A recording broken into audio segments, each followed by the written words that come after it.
Any questions, pledge allegiance to the flag of the United States of America and to the republic for which it stands, one nation, under God, indivisible, with liberty and justice for all. As the board members remain standing, please give us some thought to consider our purpose. We please remember the men and women of the American military stationed at home and abroad serving in the cause of this great country.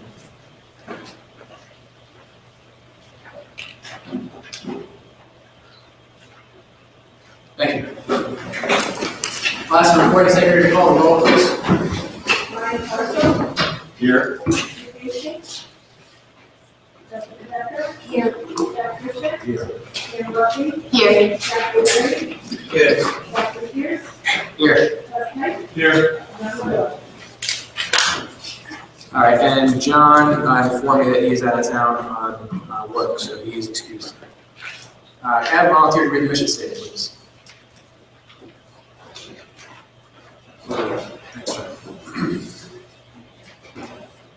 Delaware Valley School District, the educational leader of our community, strives for excellence with dedication to diverse educational opportunities. Students of all ages are challenged to maximize intellectual, emotional, social, and physical potential. Values, knowledge, and skills are nurtured in partnership with family and community. Learning takes place in a safe and positive environment that respects individual differences. Delaware Valley offers a dynamic core curriculum enhanced by the creative use of technology. Our commitment to lifelong learning promotes success in an ever-changing global society. Thank you, Chair. Item 2 on the agenda is the adoption of the agenda. Can I have a motion, please? Motion by Jack O'Leary, second by Pam Lutfi. Just want to take this opportunity to remind members of the public that public comment is welcome at any time. We ask that you just raise your hand and state your first and last name for the record. And if it is a non-pertinent item to item on the agenda, item 10 is other business at the end, and that would be something that you can bring up, something that's not related to the agenda, and we'll discuss it then. I always give members of the public an opportunity for comment. And with that, are there any other items of discussion from the board on the agenda? Hearing none, we'll move to a vote. All in favor of adopting the agenda, say aye. Aye. Opposed? The ayes have it, the motion is adopted. Item 3 is presentations. I'll turn it over to the superintendent to introduce tonight's presentation. Can I go with it? Okay.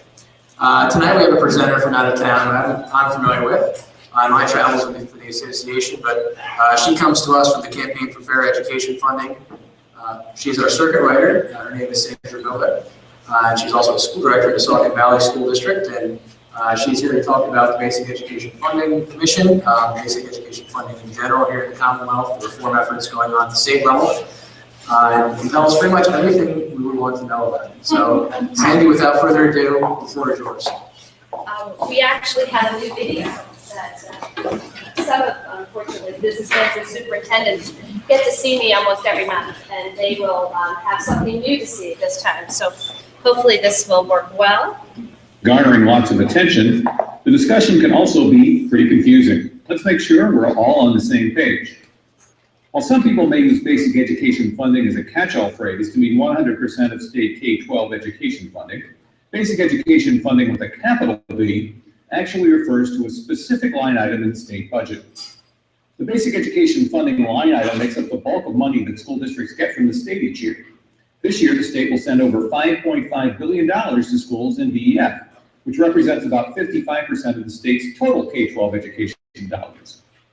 In addition to BEF, there are line items in the state education budget for special education, transportation, pension costs, social security costs, food services, school construction, just to name a few.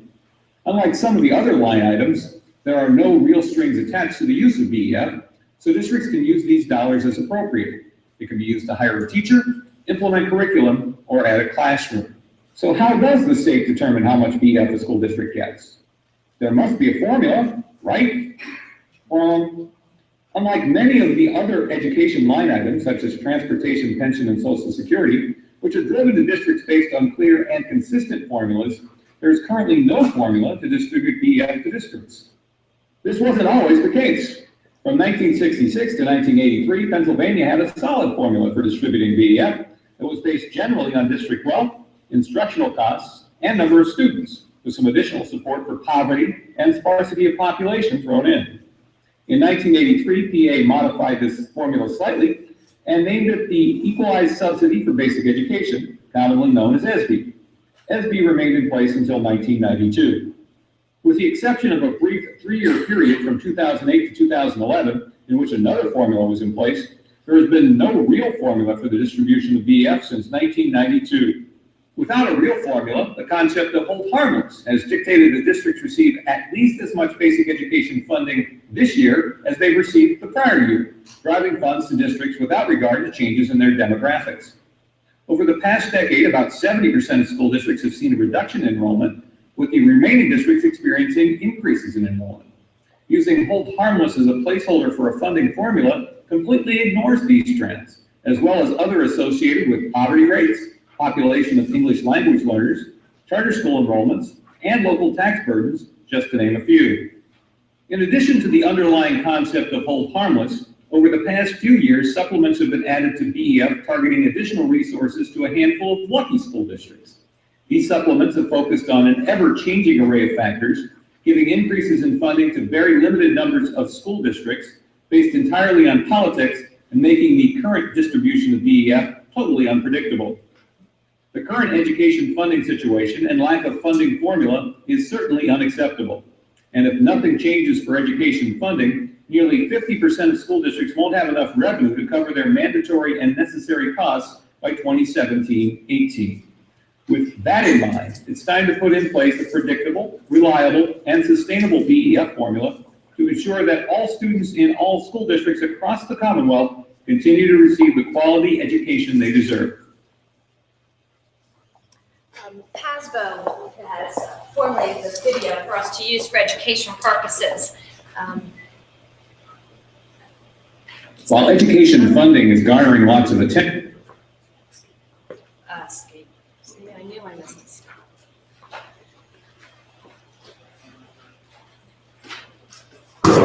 So, in order to help with the process tonight, we're starting with the video. But I basically have got 2 main areas that the Fair Education Funding Commission is working on. The first is the Basic Education Funding Commission. You're probably very familiar with this. We did have a hearing and we had some esteemed individuals make a presentation there. We wanted to make sure that people are aware of the fact that I don't have a clicker, so I'm going to be doing this. The commission membership will be changing, so you need to be following that. I was hoping to be able to tell you tonight on my video. I held on to this slide to the very last day. We still don't have a new Secretary of Education. I waited all afternoon and it still wasn't announced. So the top 3 individuals will no longer be on that commission. Charles Ogden sent out his last kind of informational edict on education recently. And then there also is going to be some changes on the representative side because of some change of the makeup on the education chairs. This group of individuals basically were set up to look at the factors that are required for a solid formula. And they also are supposed to be looking at hold harmless. These are the factors. I believe all the board members have this, so I'm not going to go through them. That they are by law to include in their review of this. And they're giving presentations. They're giving taking presentations in commission hearings that provide them with the information that they're going to need to make some decisions. These were the hearing dates, and I had also been waiting. I was hoping for today for them to announce. The commission still has not announced when their next hearings are. We are expecting at least 3 more hearings. They're at the end of January. We're expecting one in Greenville, in Mercer County. They're expecting one more in Harrisburg, and at least one more in Montgomery County. They had talked of having one out in Pittsburgh or Sharon, but that has been undecided. They hope to have that released for next week. If you have, follow us on Twitter or follow Zach on Twitter, we'll make sure that we put that information out to you. And if you're on my contact list, you'll be getting that information and then they'll forward that to you so you can keep up to date on this. Oh, it's moving ahead on me. The Campaign for Fair Education Funding is basically who I work with. I was hired by 5 organizations, all educational organizations, to go out and work to support the campaign. The campaign is currently made up of over 50 diverse organizations. These organizations cover a wide gamut of areas, from education, religious organizations, the chambers are part of it, as well as the urban leagues. It's just a really nice mix of people that are all supporting the fact that education funding is broken in Pennsylvania and we need to fix it. The mission itself is to make sure that we have a funding formula by 2016. Our organization is meeting regularly to come up with a formula. They're working on factors and they're working on weights to come up with a formula that will be accurate. I'm flying through this, as you can tell. Accurate, stable, responsibility is shared. And when we mean that, and I want to cover this one a little bit longer, that is shared equally and balanced. That means that the local share will not be the predominant share for funding. Many school districts are finding that they can't maintain their local share any longer. Pennsylvania is, as we had said, there's only 3 states without a funding formula. We have one of the lowest participations by state funding in the United States. We currently are facing around 30 to 34%. All the nearby states around us are higher, even New Jersey, who is considered not the best funder around. The campaign itself is, and what I'm here for tonight, is I'm trying to develop grassroots efforts. We're trying to get school board members as well as school leaders, and that's why we met with business officials and superintendents. And then we're also going to be reaching out to the public to start supporting the idea that a fair funding formula is necessary. In addition to that, we're working as resources to the Education Funding Commission. We're attending the meetings, we're providing them with testimony. If anyone is interested, you really should go onto the website. The commission has listed all the support and information for the people that have presented. PSBA has their documentation there. HASBO has also made presentations there. And they've talked about things like factors and weighting and what's important. And they've also discussed the important issue of hold harmless and how that could be influencing their decisions. We're also going to hope, once a formula is developed, we're going to work with the General Assembly. Just coming up with a formula isn't necessarily the last step. It's important for us to actually get the legislation written and passed. And we hope as a campaign and as circuit riders, we will assist in that process. In order to do this, we're going to need support. I need you to join the campaign. The information on the bottom, the fairfundingpa.org, that's the website for fair education funding in Pennsylvania. We're a large group that's funded by a foundation, but we really need the public to support our efforts. You go onto the part that says get involved, you'll register, and then they'll send you an email. On that website, there's news releases and there's information. And a good example today is the campaign that the committees all are talking about what's going to be important, what should be included in the formula. And that information will be made available to individuals that are participating in the campaign. And the last but not least, we're just trying to make sure that everybody understands the circuit riders are really here to support you. We're here to support school board members. We're here to support superintendents and business officials. We need to have equitable, adequate, fair, predictable, and accountable state funding formulas in Pennsylvania. I went through my material extremely fast. I told Zach that I would be 8 minutes, and I think I even broke my 8-minute record. And I apologize if I went through it, but I really wanted just to give you a chance to get a feel for what we're up to, what the campaign is about. At your desks, your seats, is a green folder, as well as my business card. Except the staff, in that folder is 3 basic documents that you find helpful to you that you can use for any information. The first one is just, we call it the one-pager. It just gives a basic review of the campaign. The second is a fact sheet that explains circuit riders and what we're up to. And then the last is just a little fact sheet about what's happened thus far, so that if you have questions, you can find some information.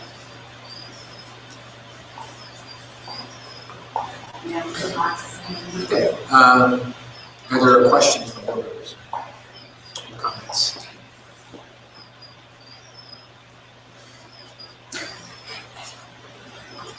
Sandra is a very busy person. Were you at Gettysburg earlier today? Actually, I was supposed to be, and then they actually had it yesterday, and I was too sick to go. So I thought it was safe not to.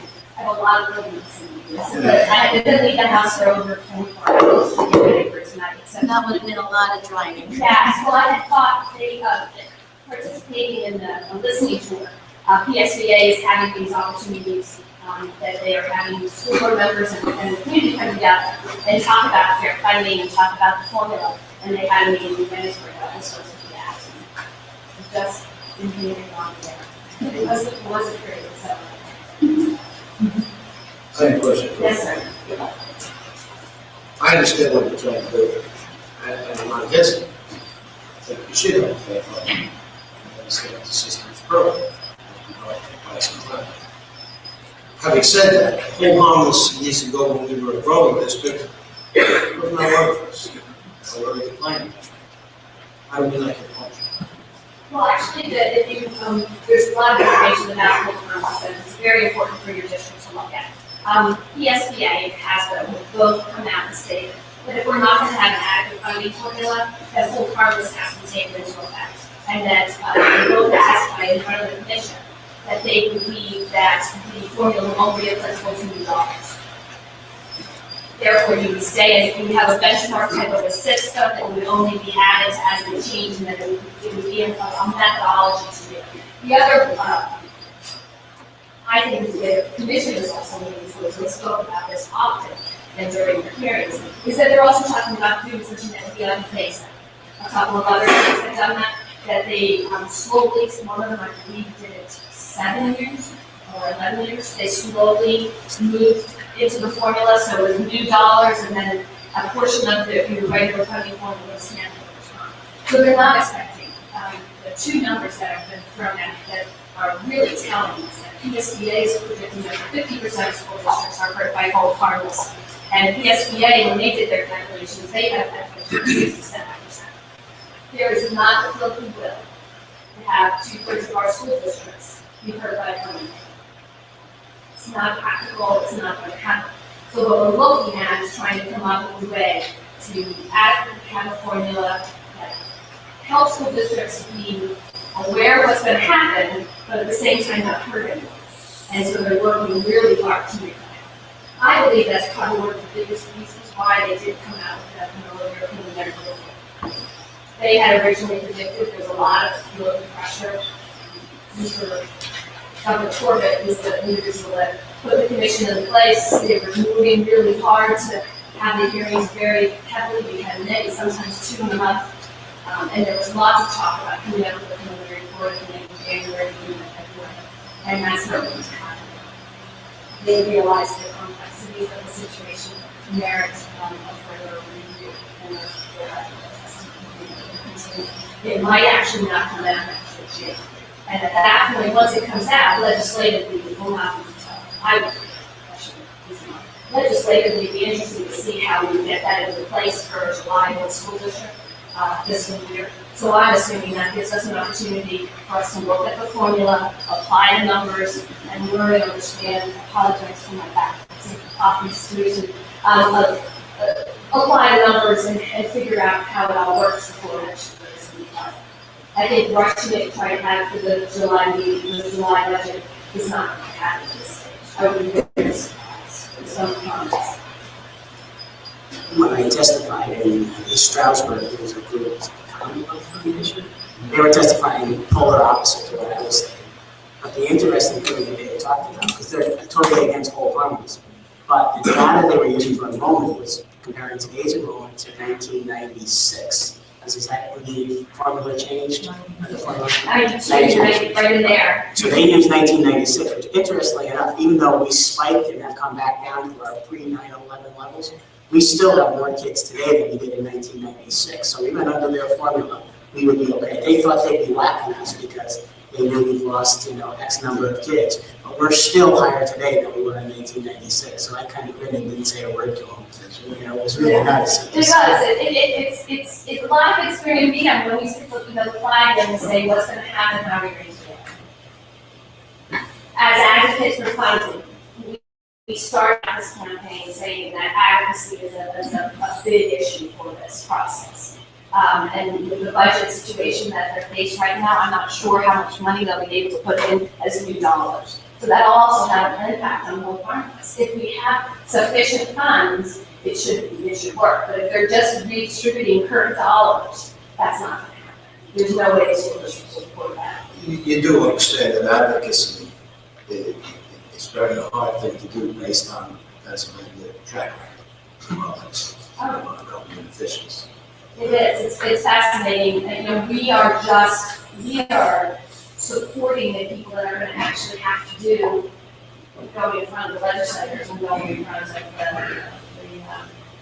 governor's office and do this. We're here to provide, the campaign's here to provide you guys support, because we're gonna need your individuals and your expertise to actually talk to your legislators and talk to your staff members that you know, and explain to them the complexities of this and help support us getting forward. We have to do that. And there's some other, we'll be getting some information about it as we go. We're going to be looking for letters to the editor. We're going to be looking for individuals, we're looking for boards, and we're looking for superintendents to write letters to say it's important that the legislature and government take this up as an action they have to look at, and that they have to make sure that some districts aren't hurt. The numbers don't lie. You know, everyone's going to be under a fiscal pressure.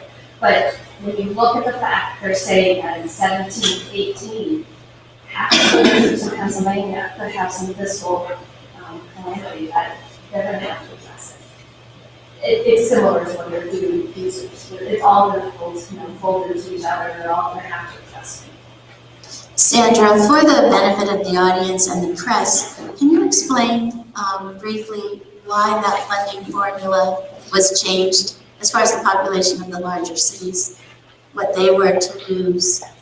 I'm not sure. Because they lost population. Oh, right. Well, So could you explain so they would understand?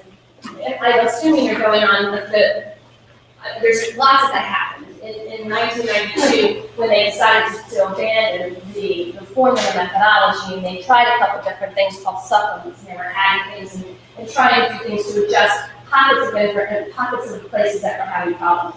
And then as soon as individuals, school districts were having students exodus, so the cities and urban centers were having less student population, you couldn't base the numbers on a per pupil calculation anymore. So when there's fluctuation in the population, they came up with full harness. Full harness plus a supplement, and I think that's sparsity, or maybe other places call it scarcity.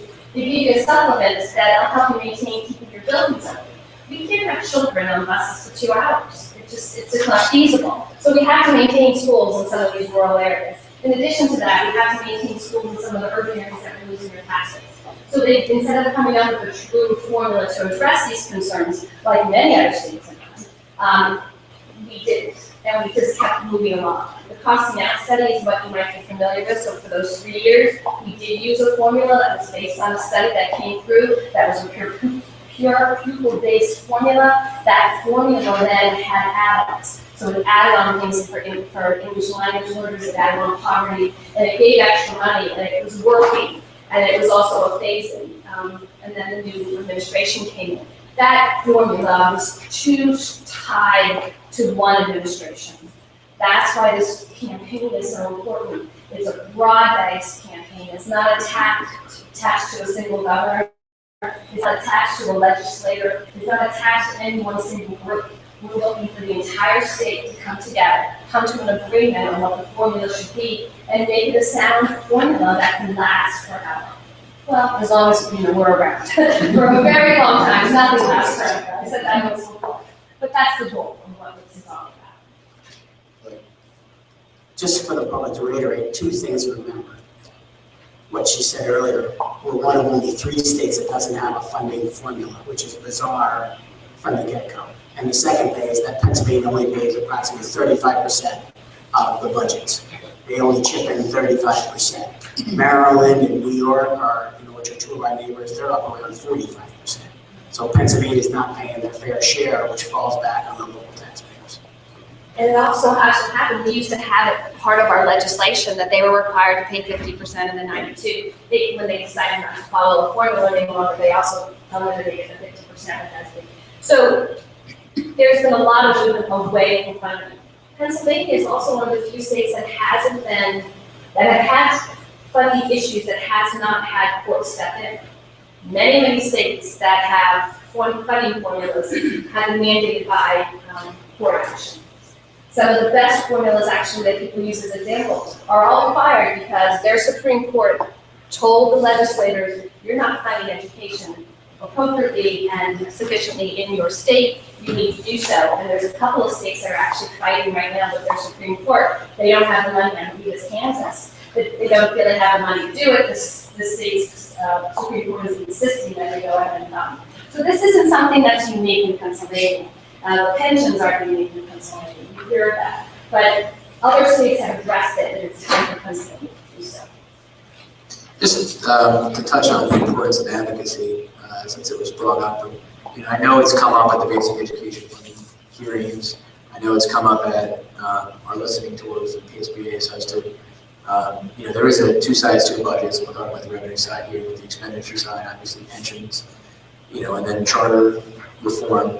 I know that those are things that come up, but it would be easy for us to say, well, charters have been a loophole law since the law was created in the late 90s. Or, pension, although we've known about this for how long now, but one of the things that you mentioned tonight, Sandy, was the importance of educating the public. And the public doesn't know about this pension issue until they come to a school board meeting and talk about the budget in spring. They don't know about the cyber charter, brick and mortar charter, we don't have brick and mortars here, but if we did, the same loophole would apply. All of that is, we're talking about funding, we're talking about potential savings in a school budget, if those efforts were advanced. And the reason they don't get advanced is because there is an advocacy. So John mentioned the Commonwealth Foundation testified that those are folks that come out strongly in support of charter schools because they're the ones that help fund the Commonwealth Foundation. But they do nothing to talk about, the surpluses that they run or anything like that. And I don't want to get too much off of a separate issue because basic education funding is its own issue. But advocacy is important. And I know Pam has always been the person to kind of go to on this point for how many years now. But it isn't people that ever look at when you get those letters from PSB, they pick up the phone and they call. They send an email, they send a letter, and they let, our 3 legislators are great people, but they need to hear from us too, so. And that is a perfect lead-in. You should have all received a legislative alert today, which was my final comment of the evening. A legislative alert was sent out by Cindy Eckert from PSBA. That is important for you to address. We are having a call-in on the 21st. It's our first concerted effort as an organization for school board members. I know I'm a school board member, so I received it that says I'm stepping out of my circuit rider role to encourage you to make that phone call. They want you to call your legislators, and they want you to call the governor's office, expressing the need for a funding formula. It's that simple. So please read that email. If you didn't receive it, I'm sure Zach can forward one to you. And it's important for the public to follow this issue. The bottom line is that the taxpayers are currently burdened, especially in Monroe County. Certain counties have much different demographics than you have, and your county actually has one of the highest percentage of your income goes towards paying taxes than almost any other county in the entire Commonwealth. So you have a concerted effort, really, it's important for you to pay attention to this and to become an advocate for you and your children as well. Well, Sandy, thank you very much. Moving forward, if there are alerts that you want to push to us and you have more information, my contact, if you send it to me or to Pam, we will push it to the rest of the board and you'll have it. Certainly guide you. Basically, tracking back on what you said, there's probably not a lot of new appointments.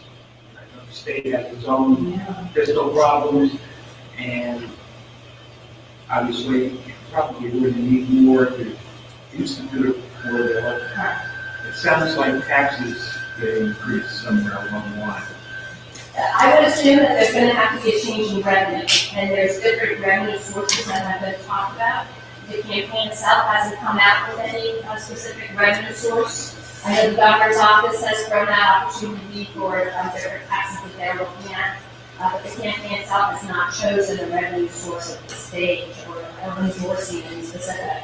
But we would advocate that we would need new revenue from some source in some way in order to maintain an adequate system. We do not believe that there's an adequate funding right now for education. And in fact, there's currently a lawsuit saying that they're not currently funding education adequately. There is one filed here in Pennsylvania that will be moving through the Commonwealth courts. So it's not just us saying it. You have to make sure that you discern when people talk to you about funding that the amount of dollars that you said as the video showed, there's lots of money that comes into education. And we're talking about basic education funding. I'm not talking about the additional money that's required for pensions. That really did increase the total dollars that might have hit what you would consider education funding, but that's not the dollars, that's really getting down to the level of basic education funding, which is what we need to have.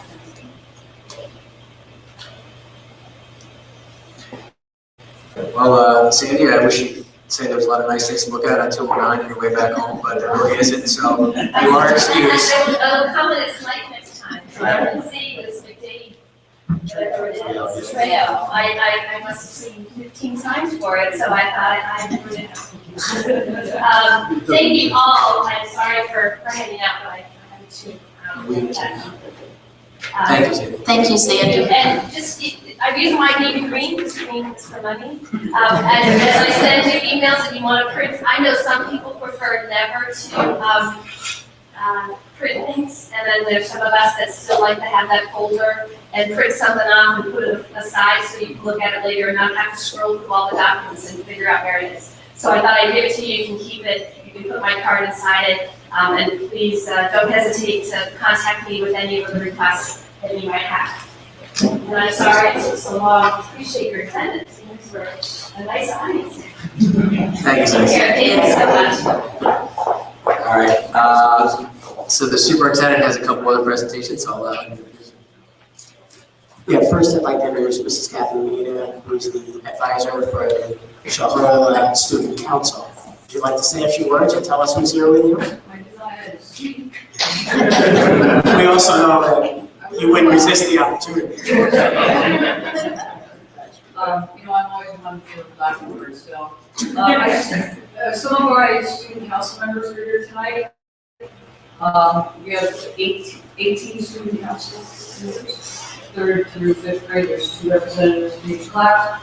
And I thought it'd be nice to take the name and saw how a governing body operated and parliamentary procedure, which we're trying to learn how to do in our meetings. So I'm grateful that these kids can show up, and they're doing very well. I mean, this is probably the longest time they've sat without saying anything. So at least I know they can. I mean, our meetings are more like, hey, why can't we have a upside down day or an ice cream day at school, or whatever. So, thank you for that mentioning it. Thanks for having me. It's nice to have you here. I would just like to say that this board really does appreciate seeing leadership occurring at a young age. And I know it was something that Chuck Pike brought up almost 2 years ago. And it's very important to him. He commented to this board that he would like to see more activities with their youth that focus on leadership. So thank you. I'm not speaking for you, but I do recall that. Well, I think these might be some of the future school board Yes. members. So, future leaders of the district, so I'm glad they're here. Part of our new mission statement has a part of that said, I always forget the exact word, civic responsibility or civically engaged citizens. That's not the exact phrase. It's nice to see at least that we're illustrating that tonight, so it's nice. And then the final thing I have is that January is School Director Recognition Month. And on the sign out in front of the high school, on the electronic sign, the 9 of you are recognized. You're also, there's an article on the website, it was pushed out on Facebook, and we have certificates for each of you tonight. Here's some interesting statistics though. There are 4,500 school directors that serve Pennsylvania's 500 schools. Board members are elected for 4-year terms. All board members serve as volunteers without pay. The number of female school directors has risen to 35% in the year 2014. 23% of Pennsylvania board members have more than 10 years experience. So we're blessed with a veteran board, but it was nice to see that approximately a quarter of the board members have long-term experience, which brings continuity to a district. And that's one of the greatest assets we have, is the continuity we have from the board level right down to the staff. And the majority of directors, when asked, identified their reasons for serving: public service, their desire to give back and contribute to public education as the primary motivating factors in their decisions to run and run for re-election as school board director. So I know it's the middle of our school year, but It is the second month of the new organizational year for the board, and we just wanted to say thank you to all of you. Everybody's not here tonight, but we'll make sure they get their certificate. But thank you to all of you, because most people don't have any idea, A, the hours you put in, B, the grief you put up with, and C, you don't get paid a dime for it. So we just wanted to say thank you very much to each of you.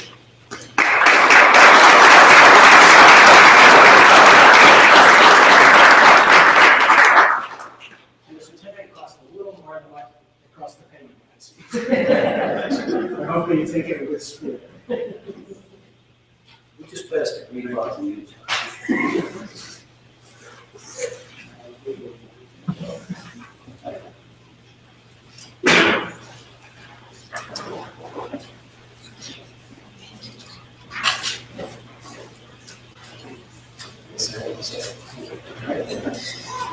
Item 4 on the agenda is the approval of the minutes. Can I have a motion, please, to approve the minutes from the regular board meeting held on December 15th and the special meeting for general purposes held on January 8th? So moved. Moved by Pam, second. Second by Jack O'Leary. Discussion. Hearing none, all in favor of approving the minutes, say aye. Aye. Opposed?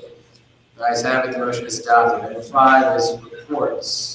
I will go first to administrative reports in the absence of enrollment chart. Are there any comments? 5B, financial reports. Any comments? No questions? Hearing none, we will move to committee reports. And we will go first to our student representative. Chris, go ahead. The floor is yours. This is my part, sorry. For updates on current school projects, I just want to say the drama club has begun their work on this year's school play, which will be Anything Goes. They just held auditions, so they will begin work on that. As far as sporting events go, the boys basketball team beat Wallen-Paupack in a close game, 40-38. The wrestling team beat Wallen-Paupack, and the girls basketball lost a close game away at Wallen-Paupack, 44-33. As far as in my classes, and right now in the AP literature classes, we are just finishing up the play Macbeth in our unit on Shakespeare. And then in our environmental classes, we are working on a lab identifying different types of soil and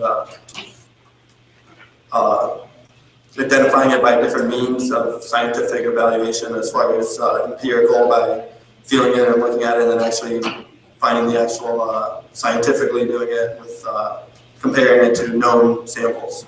So, Discussion or questions? All right, Chris, we're going to move on with the meeting. You're certainly welcome to join us and stay, or you're certainly welcome to be excused as well. So, all right, thank you. All right, budget, finance, and audit. Jack Fisher. We have not had a meeting since our last meeting back in December. I will ask the board to keep the dates. As you all know, in our budget finance and audit meetings, I usually like to start at 8 o'clock in the morning on Tuesday. However, if that's not something that you can work with, send me what days are available for you. The only thing I would say is Wednesdays and Fridays are out for me. But if you'd like to meet in the evenings, we can do that. Otherwise, if I don't hear, I'm going to go back to our 8 a.m. every other Tuesday, starting in March, April, and May, as we work through each segment of the budget. Jack, how long do those meetings last? Typically, it's 8 to 9:30. There were, I have a problem with the mornings, but I mean, you guys kept it very low price and with this stuff, so I really got no problem, although I can't be really quiet too bad. I found the information you gave me just fine.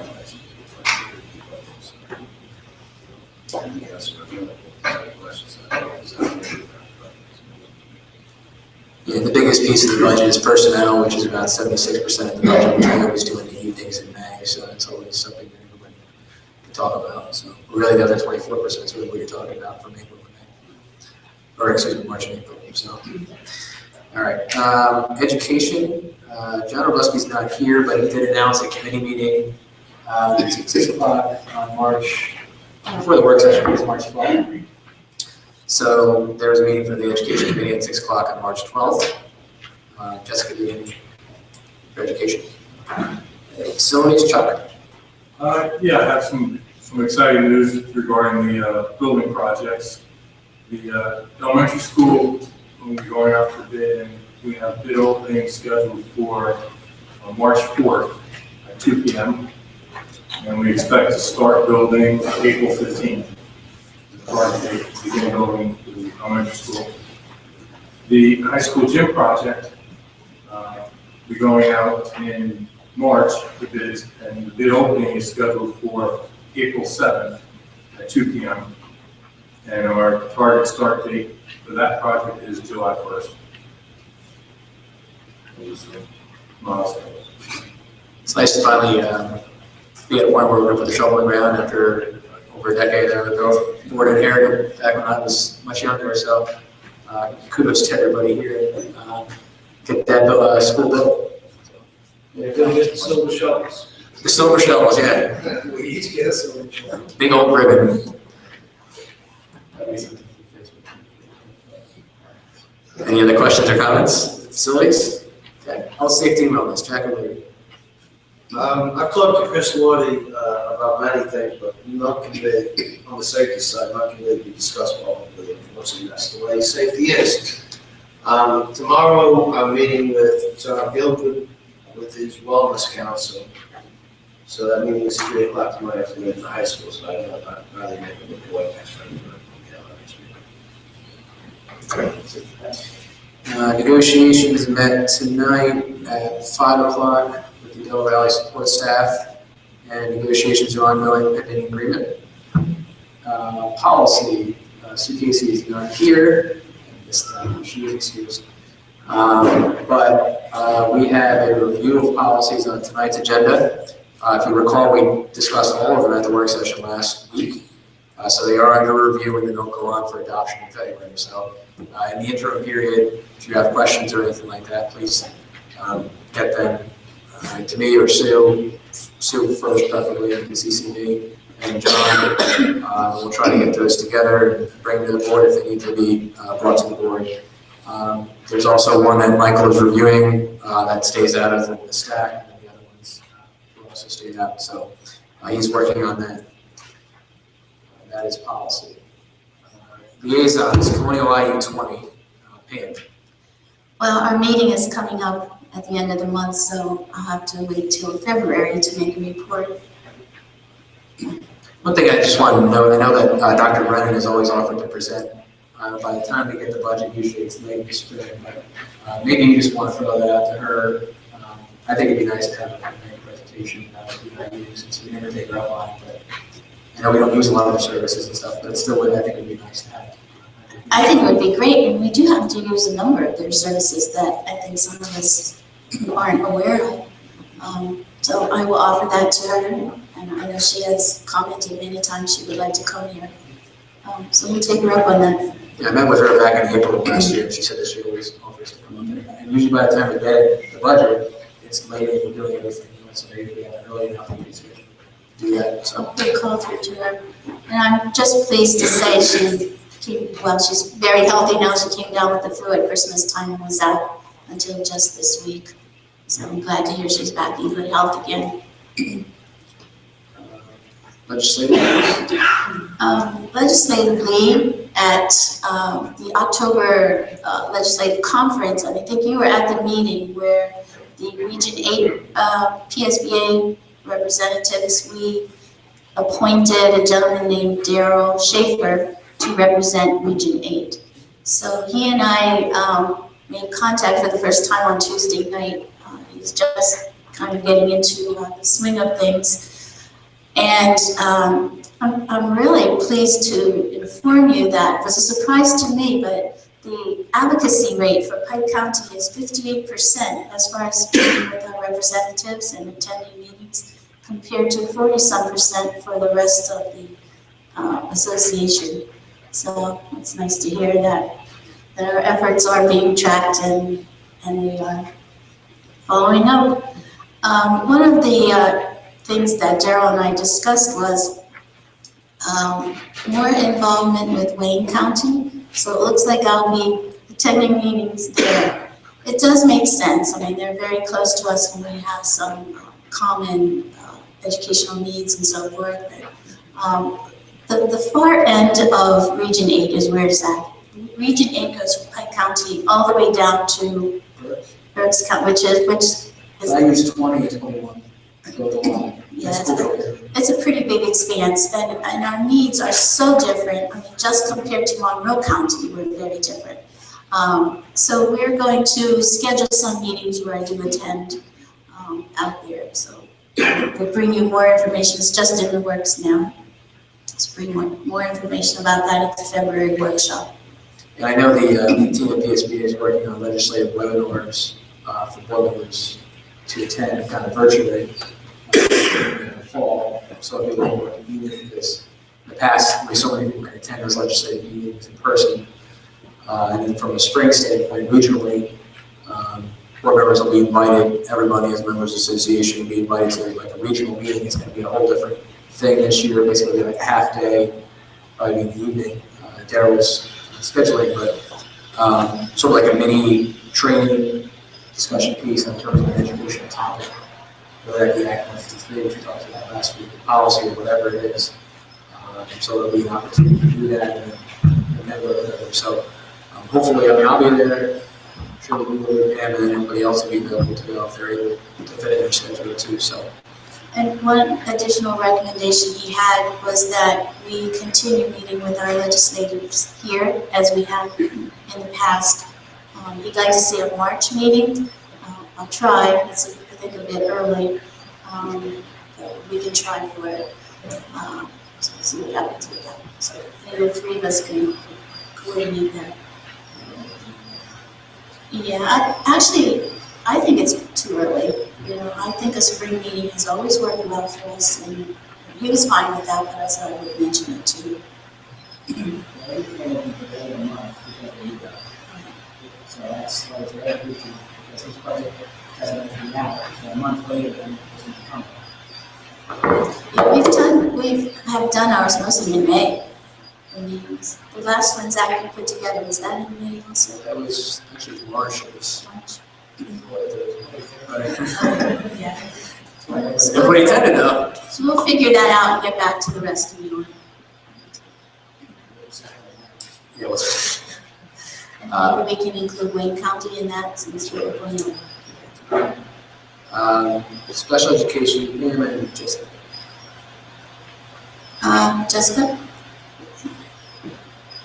I just want to mention quickly that the ABLE Act was, which is an important piece of legislation for individuals with disabilities, was passed, and which Senator Casey was one of the co-sponsors for. And the Right to Education Task Force 20, which is associated with the IU 20 to parent group, they had an IUP clinic on January 24th, which is open to any parents who make an appointment, and that's in January 24th in Utah Square. And I think it would be nice if we received information about that task force. We never hear anything about what they do here. And to be honest, I don't hear anything when I go to the IU meetings either. They seem to be their own little, entity out there. So it might be nice to bring us that information as far as, what their focus is when they have their meetings. We just had a district contact meeting a couple of weeks ago, and this is actually the first I've heard of it. So it's not well known out there. Well, then we have some work to do then. We have something for our list now to work on. Item 5D is the superintendent's report. Mr. Bell. Thank you. The first good news is that we received verbal approval, we should receive written approval by tomorrow from DEP. That was the last big piece to the puzzle for the elementary budget. And we did receive word from them that we will get the approval from DEP. Another great piece of news is that we do plan on closing on the Madam Morse property before January 31st. So we won't have to ask for another extension. So Mike's firm is working on that feverishly to try to get it to work with all the players. We've got a lot of players the brokers and lawyers and buyers and sellers and everything else title abstract. So we're busy, but we're going to close by the 31st. Also, I just wanted to let you know that we received written approval today from PDE for approval of the Plan Con B. We passed those things and sent them on to PDE for approval. We got Plan Con D approval back from PDE today. And tonight you'll be voting to approve Plan Con F. And then also, I gave you 5 handouts in your packet, but I just wanted to highlight 2 of them tonight. The first thing is Rachel's challenge. Rachel Scott is the first of the students that was killed in Colorado on that day right outside the cafeteria.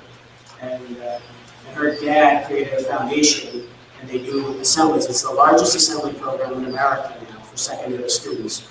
And in the last line says, the presentation is a powerful reminder of the little things we can do every day to make our world a better place. So we'll be having an assembly in the high school that morning, and then there's one for the public that night.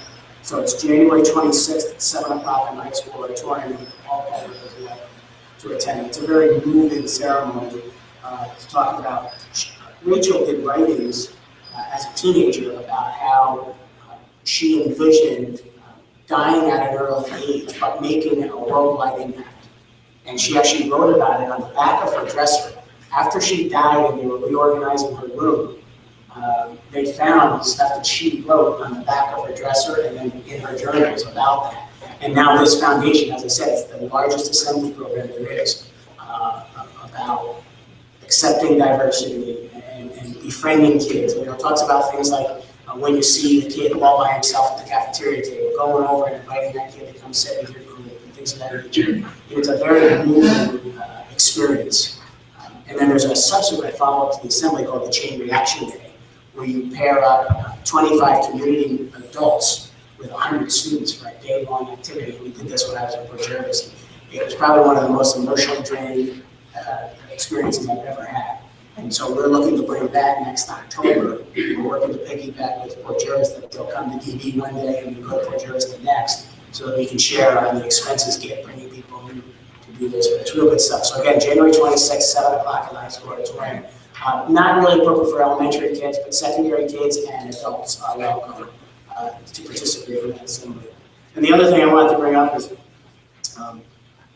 2016 will be the 100th anniversary of the National Park Service. So we're doing a partnership around sciences with our juniors, the class of 2016. And there's a whole host of activities with the Park Service that our juniors can participate in, with the idea that they'll go through them this year, they'll participate in some next year, and then it'll culminate with the 100th birthday of the Park Service and our students' graduation from DB in June of 2016. So there's information you can get next time about that. And it's all voluntary basis for kids that want to sign up to do those things. But it's a really neat partnership that the Park Service came to us about probably about a year and a half ago and said, we'd like to do this. We said, that would be great, really great. So you can read up on that. If you have any questions, just let me know. And that's all I have. So thank you. Thank you. Any comments on the superintendent's report? Questions? Hearing none, we'll move to item 6 on the agenda, which is treasurer report. Have a motion to approve the treasurer's report. Moved by Jack Fisher, second. Second. Second by Chuck. Questions or comments? Treasurer's report. Hearing none, we'll move to a vote. All in favor of adopting the treasurer's report, say aye. Opposed? The ayes have it. Motion is adopted. Item 7. Make a motion to approve item 7A, B, and C.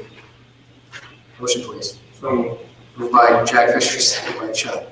Discussion or questions? Hearing none, we'll move to a vote. All in favor of approving the bills for payment items 7A, B, and C. Say aye. Aye. Opposed? The agenda item is adopted. Item 8A is personnel items. Can I have a motion to approve personnel items resignations A to C, appointments A to F, child rearing leave A, change of status A, and change of salary A. Motion, please. So Moved by Pam Levy, second by Chuck Buddy. Questions? I think this is new tonight. All right, hearing none, we'll move to a vote. All in favor of adopting personnel items, say aye. Opposed? The ayes have it, the motion is adopted. We have a need for an executive session So we will be adjourning to that and coming back before we get to item 9. So I have a motion, please, to move into executive session for real estate negotiations and personnel matters. Moved by Jack Fisher, second. Second by Jack. We will. Absolutely, yeah. The way we'll be adjourned, we won't come back. I promise the parents that you will. I didn't know what. Why don't you just sit around?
All right, can I have a motion to move back in regular session, please? Motion. Moved by Jack Fisher, second by Jack O'Leary. We are back. Item 9 on the agenda is items for approval. First, item 9A. Can I have a motion to approve the additional volunteers? It's an attachment in your packets. Motion, please. Motion by Jack O'Leary, second. Second by Jack Fisher. Discussion. Anyone opposed to approving the motion? All in favor say aye. Opposed? Hearing none, motion carries. Item 9B, may I have a motion to approve the resolution pertaining to the 2015-2016 general fund budget of Delaware Valley School District as per Act 1 Special Session 2006 entitled Taxpayer Relief Act. You'll see as attached in your packet. Motion, please. Moved by Jack O'Leary, second. Second. Second by Jessica. Discussion. We voting no, as I've said in the past, we believe we need to use the exception for users in order to facilitate that. We would not pass this motion, so I'm voting no. Discussion. If we were to not pass this motion, wouldn't we have required Bill to put together a budget right now? You would then have to pass a motion and then give it that direction When would he have to have that budget prepared? tonight. Well, you have to do it by the end of the month, but we would need a motion tonight because it's the last voting meeting. So. Yeah, I had asked the board if they had any concerns, if they would direct those directly to the superintendent or to Bill. I've already directed my concerns to them. So, apparently no one is, to my knowledge, talked to you, John, or Bill about it. I'm just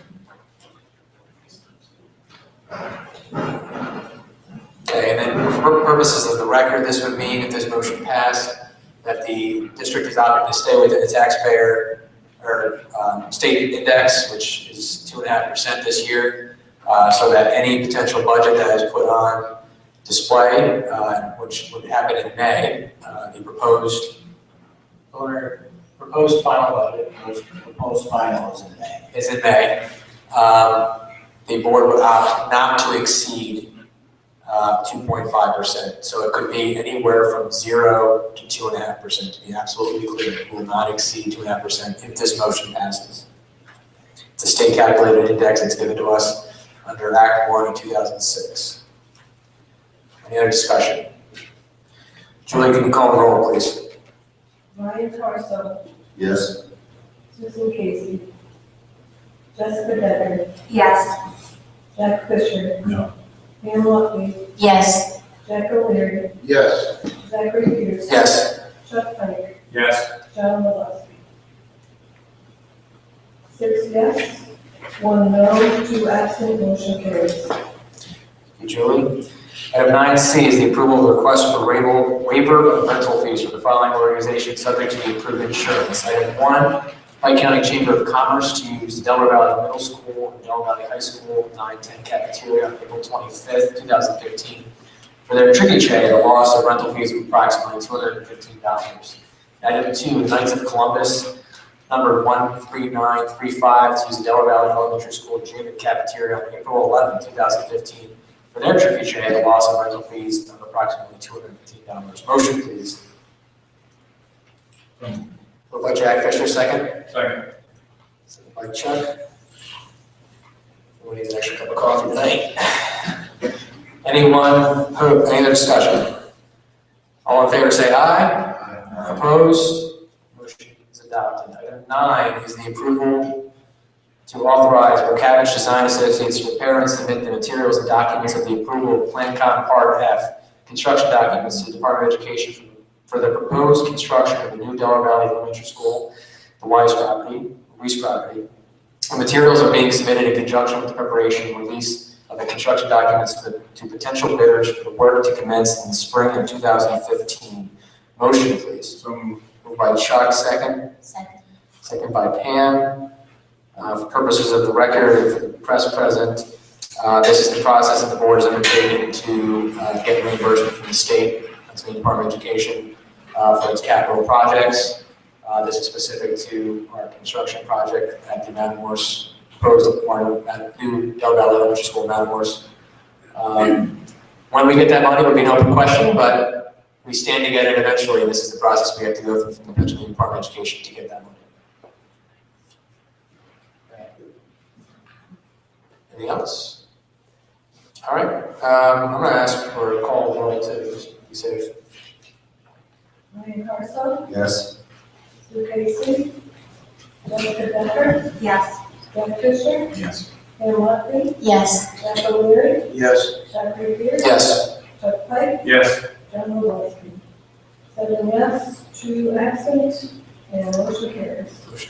All right, item 9E is the approval of authorized McCavish Design Associates to finalize construction documents and for the Quandale Construction Group to distribute construction documents for the high school gymnasium addition to potential bidders for work to commence in the spring of 2015. Motion, please. So moved. Moved by Chuck, second. Second by Jack Fisher. Discussion.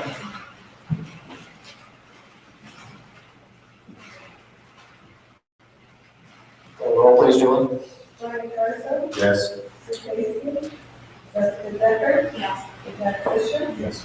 Pam Lutfi, Yes. Jack O'Leary, No. Chuck Revere, Yes. Chuck Pipe, Yes. John Woloski.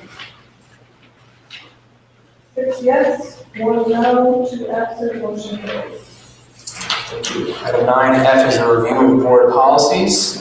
We discussed them previously at our work session last week and noted under policies and the committee reports that these are a review and they will go on for adoption next month, barring any issues that might arise between now and then. Item 10 is other business. I have one motion to read into the record and bring up for discussion, or bring up for a vote. Have the approval to dismiss employee 2014-2015-1 as a classified employee of the Delaware Valley School District effective January 15, 2015, please. Motion, please. Moved by Jack Fisher, second. Second by Jack O'Leary. This is a personnel item. There is no public discussion. Could ask a question, but it may not be answered. We can't answer that. We can't answer that. It's a personnel item. I realize you can't attach a subject to me, but you should be able to talk about it. Michael? I think it's subject to a right to know request. It would be subject to a right to know request. All right. Julie, can you call a roll, please? Ryan Carson, Yes. Sue Casey, Jessica Becker, Yes. Jack Fisher, Yes. Pam Lutfi, Yes. Jack O'Leary, Yes. Chuck Revere, Yes. Chuck Pipe, Yes. John Woloski. 7 yes, 2 absent, motion carries. Other members of the board have items of other business. Members of the public. Mr. President, I'm sorry. Sure. I don't know if anybody knows today, but Yahoo talked about the 10 best states for education, as well as the 10 worst. Pennsylvania actually was 8th best. It's on Yahoo today. If you go on, I haven't noticed it, I told John to let you know on that. I believe the average student is $13,000 a year for cost per student. And after what I heard today, that's actually without a plan as to how to disperse money. So I just thought I'd point that out. It's interesting, a little squib about it. It's also an interesting squib about the 10 worst. So it might be worse. Interesting enough, that average is, our cost per people is about $4,000 less than that. Absolutely. Any other items of other business? Hearing none, I will move to announcements. There will be a regular meeting of this board on February 19th at 7 p.m. in Delaware Valley Administrative Offices. There will be an Education Committee meeting at 6 p.m. on March 12th, 2015, also in the Delaware Valley Administrative Offices. On March 12th, 2015, there will be a work session of this board at 7 p.m. in Delaware Valley Administrative Offices. And on March 19th, 2015, there will be a regular board meeting at 7 p.m. in the Dignam, Delaware Middle School cafeteria. Can I have a motion to adjourn, please? Motion by Jack O'Leary, second. Second by Pam Lutfi. Anyone opposed? Board stands adjourned.